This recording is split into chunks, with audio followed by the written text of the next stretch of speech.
Sir, ano yung advice mo sa mga newbie or papasok sa pag-alaga ng kalapate o pag-raise? Sa advice ko sa mga newbie, laban lang, testing lang ng subok lang ng subok. Hindi natin makakamtan yan hanggang hindi natin ito subukan hindi eh. natatapos. Kahit gulong, subok lang na subok. Ako, ang tagal ko na mula 2022, panay din ang puling ko kahit hindi naawi yung kalapati ko. Malay, masabi ko baka surprise ako nito. Makauwi. Puling din ako ng puling. Ngayon may foundation ka na sa sunod yun. na south. Ayun, anong advice sa mag-iibon or mga newbie or papasok sa pagkakalapate? Sa tulad kong newbie siguro, tiyaga lang. Tiyaga, tapos, yung, tawag ba dito? Sumuko. Oo, pag darating din ang para sa atin.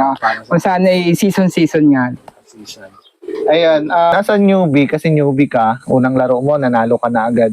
Anong mostly na tips or suggestion or recommendation mo sa mga newbie or papasok sa larangan ng pag-iibon or kalapate? Yung ko lang sir, tips ko lang talaga dyan, kailangan tutok sa ibon. Tutok. Tutok sa ibon, tapos kailangan sipag eh. O kailangan masipag din. Sipag ka, hindi mahirap yung aasa ka sa paronda-ronda lang. Kailangan tos talaga. Dahil ang labanan ngayon, Mabilis at no? pag Kailangan speed ka lang ng mga wala na eh, layo ng talsik mo eh. talsik. Kailangan mabilis din. Ayun sir, ano yung advice mo sa katulad mo na newbie na hindi pa nananalo at sa mga papasok sa larangan ng pagkakalapati, sir? Advice ko lang, sir, humanap tayo ng magandang ibon. Talaga number 1 yun. Bloodline. Tapos, pag-aralan natin pagkondisyon. Pagkondisyon ng breeding, importante yun, sir eh. Tapos, huwag lang sumuko talaga. Alaga lang, alaga. Alaga lang na alaga. Pag gulong ka, bumangon ka. Ayun sa kasi, 'di ba, may mga napasok sa pagkakalapate as newbie. Nabibigatan sila sa bahog. Ano yung advice mo nung pumasok ka? Kailangan ba kaunti lang muna yung ibon ko, selection? Anong ginawa mo nun para makabawas sa gastos din? Kunti lang talaga ibon, sir.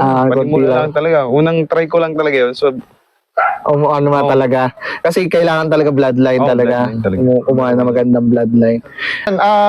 As newbie din, ano yung ma-advise mo sa mga newbie?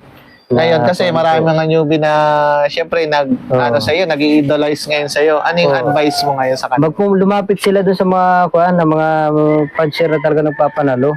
Tapos kumuha sila ng bloodline doon talagang Huwag tipirin, no? Huwag tipirin po sa bloodline at doon kayo pag tinipid nyo, hindi rin kayo titipirin din kayo sa panalo noon. Yun yung advice ni sir sa conditioning naman halos iba-iba no? Parang sa gamot lang din naman, sa bloodline din Kailangan lang mo machimpo ngayon pagsusubo ng gamot mo bibigay. Hindi pwede yung basta-basta mo rin na i-apply. Minsan lalo makakuha sa ibon, lalo makakasama. Ayun. Kailangan basahin mo rin talaga. Yung nakalagay na manual para pan. Ayun, boss, anong advice mo sa mga newbie na papasok sa pag-alaga? Ang advice ko sa mga newbie, tuloy-tuloy lang, huwag kayong suko. Ganyan din ako dati, gulong ng gulong. Ayun, medyo sinerte ng kaunti. May nakakurot ng kaunti, pa-pesticide overall. Tapos mga ibang categories na kuha. Tuloy-tuloy lang, tiwala lang sa sarili at sa ibon. Yun lang. Ayun. Ano yung ma-advise mo sa mga newbie or yung mga magkakalapati na hindi pa nananalo? Ano yung pwede mong i-advise sa kanila? Sir, ang ma-advise ko lang po ay kumuha ng magandang bloodline. Huwag po atipirin kasi pag tinipid ay talagang tipid ka din sa panalo eh. Tipid din sa Pero kapag ikay gumastos, talagang bawi agad din naman kapag nanalo, kapag ang binili mong bloodline ay maayos. Kailangan bago ka magsimula, unang-una bloodline, sa pag-aralan mo rin kung paano mag-kondisyon, ganyan. Kailangan, sir. Pero yung ibon, ayan, anong payo mo sa sa mga papasok katulad mong newbie na nag-start na sa pagkakalapate? Ano yung advice mo sa kanila? Kailangan talaga sila alaga lang talaga, tutok sa pag-alaga sa ibon. Yung akin na yan, pagkagising ko sa bagay, natingnan ko na kagad talaga yan, sir. Natingnan ko kung may diferensya sila, kung may hindi natutunawan. Ganun. Ayun, sa ano yung advice mo sa mga newbie panser natin na gustong pumasok sa pag-alaga ng kalapati? Importante talaga nakatuto ka sa ibon. Tapos yung pamilya mo, suporta sa'yo. Lalo-lalo na yung asawa mo. Oo. Ay, yung asawa ko, taga-clock ko yan eh. Ayun yung Minsan, maganda. pag wala ko, siyang nagpapatuka. Siyang nagasupak din ng ibon. Marunong Parang yun. banding rin yun, parang hobby na rin. Pag nag-loading kami, kasama ko rin yan. Pero pag nung start nung magkakalapati, kasi misis ba against or talagang Sa pool, si Mrs. talaga. talaga na nagsuporta sa'yo? Suporta talaga. Yun ang maganda. Yun ang no? importante talaga, maganda. Kasi napansin ko rin doon sa mga ibang pag magaan daw talaga yung panalo. Pag Talaga, nasuporta malaki. yung pamilya. Ayan. Kasi medyo magastos din talagang kalapati, no? Oo, pag kinuman mo lagi yan, pag sisimula ng awin yung mag-asawa.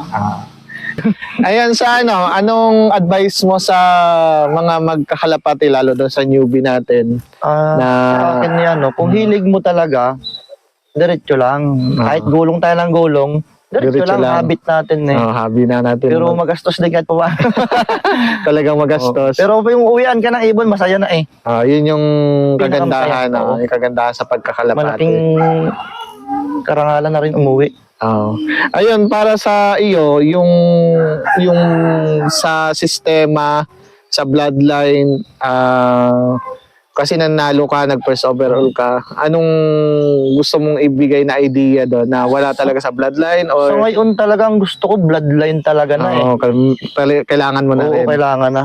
Yun, sa isip mo Hindi nito, yung nauwi lang. hindi lang nawi. Kailangan talaga may bloodline May ka. bloodline na sa ngayon. Ayun sa as newbie, ano yung ma-advise mo para sa mong newbie din sa pag-iibon? Ano yung naranasan mo na pwedeng adjustment nila sa pagkakalapati? Yung sa sistema, etc. May naisip ka bang anong advice mo sa kanila? Oras talaga, sir. Dapat bigyan talaga nilang oras. Yun lang po. Mahalaga talaga pang oras. Tulad po dito. Minsan, nadating yun na, minsan pag nandito anak ko, isang linggo hindi naronda yung kalapat dahil 1 year old pala anak ko. Minsan pinapadala ko lang sa kanila, hindi man lang, tulad kahapon, pinabigla ko ng kalapan dahil inahabol ko, ay ang itcha lang nun, dati pa, bata pa siya, dyan sa Pinamalayan. Pero nauwi. Nauwi po. Maayos din yung bloodline. Ibig sabihin, talagang nauwi din talaga. Oras lang Yung po. oras lang, sistema lang. Ayan, ngayon, anong mga club yung kasali ka? Halos lahat po sa ngayon. Diba kasali ka? Kasali po. Winner yan, third lap. Ikaw yung nag-lapin naman second lap? Opo. Ay, sa lap winner. ng kapis po. Kapis uli, kapis. Laging kapis yung second